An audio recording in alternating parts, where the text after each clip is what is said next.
बनवाती थी। और वो खाड़ी क्या होता था, जो एक मिट्टी पर सफ़ेद रंग का जो नमक उगता था उसको उठाता था लोग और उसको फिर कढ़ा में गर्म होता था और उसमें बनता था सोरा। और उस सोरे को लेके व्यापार होता था ढाका में, जब पाकिस्तान और हिंदुस्तान नहीं बचा था, और उस सोरे से बारूद बनता था। हम बारूद बनाने वाले लोग थे। और उसमें कितने लोग, जब बंटवारा हुआ तो बर्बाद हो गए, क्योंकि हमारे घर की महिलाएं यहाँ की कपड़ा नहीं पहनती थी। हमारी घर की महिलाएं पहनती थी ढाका की साड़ी, और ढाका का मलमल होता था जो एक अंगूठी से निकल जाता था। तो इतने हम लोग श्रेष्ठ ये में हम लोग थे, लेकिन लोग हमें नीचे देखना शुरू किया। क्यों? कि जब पाकिस्तान के बाद हमारे पास पैसे कम हो गए, हमारे पैसे सारे फंस गए ढाका में, तो हमारे लोग थोड़े गरीब कहना लगे। और हमारा जो एक चरित्र जो था, बहुत लोग इसमें नहीं होंगे, हम पैसा तो खूब कमाते थे लेकिन हम एजुकेशन पर ध्यान नहीं देते थे। हम खूब खाने पीने में हम उड़ाते थे। हम कहीं भी गए, हम कमाए 400, हम खर्चा किए 500। तो उसमें कुछ ऐसे लोग, ऐसे सब कोई नहीं था, लेकिन जो बच्चों की पढ़ाई पर ध्यान दिया, जो बच्चों को एजुकेशन के लिए ध्यान दिया, आज उनका परिवार अगर देखें तो स्वस्थ है। और किसी ने ये नहीं सोचा कि हमें किसी भी तरह से समाज में अपनी कृति कैसे बढ़ाएं, कैसे आगे बढ़ें, किस तरह का हम काम करें।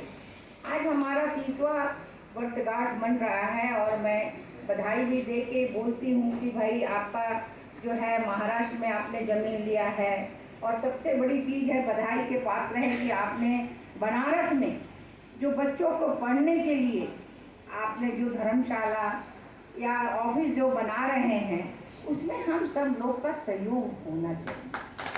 क्यों? जब तक शिक्षा नहीं होगा, आज बाबू क्या कर रहे थे, अभी बोल के गए हैं कन्हैया जी के बेटे सुपुत्र, उनके बहुत अच्छा उनका लेख था, उसमें दर्पण दिया है कि संस्कार, हमारा संस्कार क्या है। जब हम 30 साल के वट वृक्ष हुए हैं तो हमारा संस्कार है झुकने का। क्योंकि देखिएगा कि जो पौधा, जो पेड़ फलता है वो जरूर झुकता है, और जो पेड़ नहीं फलता है वो जो है अकड़ा हुआ रहता है। तो हम फलदार पेड़ हैं, और मुझे खुशी है कि आज जो मैं देख रही हूँ कि नई पीढ़ी के जो उमंग है, ये नई पीढ़ी को लेके समाज को आगे चलना पड़ेगा। और आगे चलने में क्या है कि हम सभी समाज को जोड़ के कुछ न कुछ हम उसे इंगेज करने का काम करेंगे।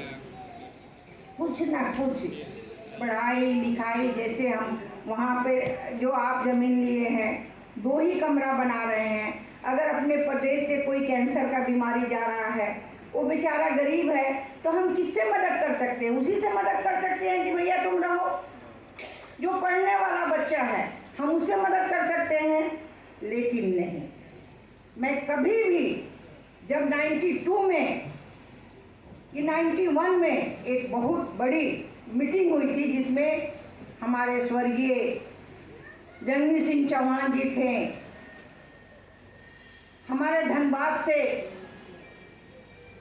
पूर्व मंत्री, सभी पूर्व मंत्री योगेश बाबू थे, स्वर्गीय DN प्रसाद जी थे, स्वर्गीय बलदेव महतो जी थे, और बहुत बड़ी मीटिंग हमारी हुई थी उस समय गांधी मैदान में, हमारे नोनिया समाज का। और मुझे उसमें बोलने का मौका भी मिला।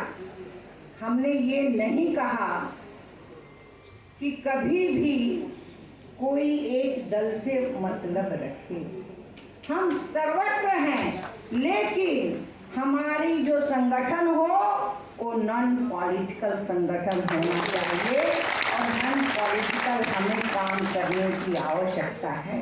आप तो हमारे जड़ हैं, आप तो पूरा शरीर हैं, आप वट वृक्ष हैं, आप बहुत पैदा कर सकते हैं उस तरह के वृक्ष को, लेकिन संगठन करने के लिए क्या होना चाहिए?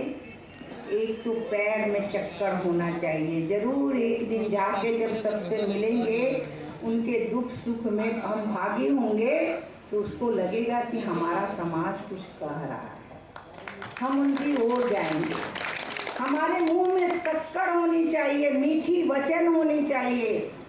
अगर मीठा वचन नहीं बोलेंगे, हम सोचेंगे अरे मैं तो उप मुख्यमंत्री हूँ, मैं तो राजा हूँ, मैं किसी से बात नहीं करूँगी।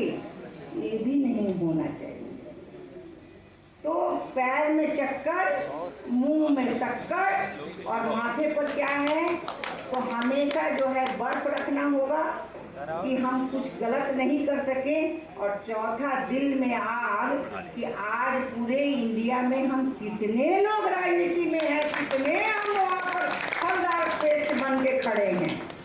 तो ये भी हमें आकलन करने की आवश्यकता है। हम अलग अलग करके अलग अलग टुकड़ी में हम पैसे को जला देते हैं, लेकिन समाज में एक चीज खड़ा नहीं कर पाते हैं कि वो चीज जब खड़ा होगा और हमारे 100, 200, 500 बच्चे बनेंगे, वहाँ रहेंगे, तो हमारा ये जो है संगठन बनाने का, राष्ट्रीय महाचौहान, राष्ट्रीय नोनिया महासंघ, बुद्धू नोनिया ट्रस्ट बनाने का एक बड़ा फल प्राप्त होगा। उसके बिना नहीं हो सकता है। और